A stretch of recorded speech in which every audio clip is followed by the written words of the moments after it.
গাজায় দ্রুত যুদ্ধবিরতি চায় হামাস। গাজায় চলমান যুদ্ধবিরতি এবং জিম্মি মুক্তি নিয়ে ইসরায়েলের সঙ্গে যত তাড়াতাড়ি সম্ভব চুক্তিতে পৌঁছানোর জন্য উদ্যোগ নিচ্ছে ফিলিস্তিন প্রতিরোধ আন্দোলন হামাস। শুক্রবার এই খবর প্রকাশ করেছে মিডল ইস্ট আই। কাতারের রাজধানী দোহায় যুদ্ধবিরতি এবং জিম্মি মুক্তি নিয়ে হামাস ও ইসরায়েলের মধ্যে পুনরায় আলোচনা শুরু হয়েছে। এই পরিস্থিতিতে দ্রুত চুক্তি সম্পাদনের প্রয়োজনীয়তার কথা জানিয়েছেন হামাস শীর্ষস্থানীয় নেতা বাসেম নাইম।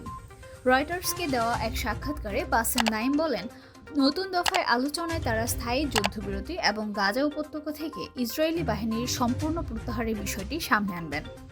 দোহায় ইতিমধ্যে প্রায় 1 বছর ধরে যুদ্ধবিরতি এবং জিম্মি মুক্তি নিয়ে প্রত্যক্ষ ও পরোক্ষ আলোচনা চলছে।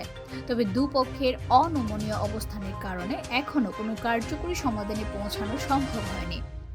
বৃহস্পতিবার ইসরায়েলের প্রধানমন্ত্রী বেনিয়ামিন নেতানিয়াহু গাজার যুদ্ধবিরতি আলোচনা পুনরায় শুরু করার জন্য একটি প্রতিনিধি দলকে অনুমোদন দেন।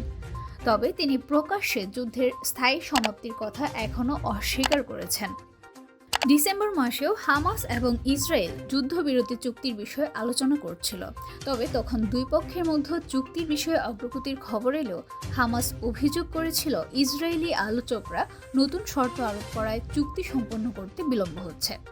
অন্যদিকে ইসরায়েল হামাসের এই অভিযোগ প্রত্যাখ্যান করে উল্টো দাবি করে যে যুদ্ধবিরতিতে বাধা সৃষ্টি করেছে হামাস নিজেই। মার্কিন যুক্তরাষ্ট্র এবং ইসরায়েল দীর্ঘদিন ধরে কথা বলে আসছে যে হামাস যুদ্ধবিরতির প্রধান প্রতিবন্ধক। তবে বিশ্লেষকরা মনে করেন নেতানিয়াহু নিজেই এই চুক্তিতে তেমন আগ্রহ দেখাচ্ছেন না। 2024 সালে মার্কিন যুক্তরাষ্ট্র এবং ইসরায়েল দাবি করেছিল যে প্রয়াত হামাস নেতা ইয়াহিয়া সিনওয়ার যুদ্ধবিরতির অন্যতম বড় প্রতিবন্ধক ছিলেন।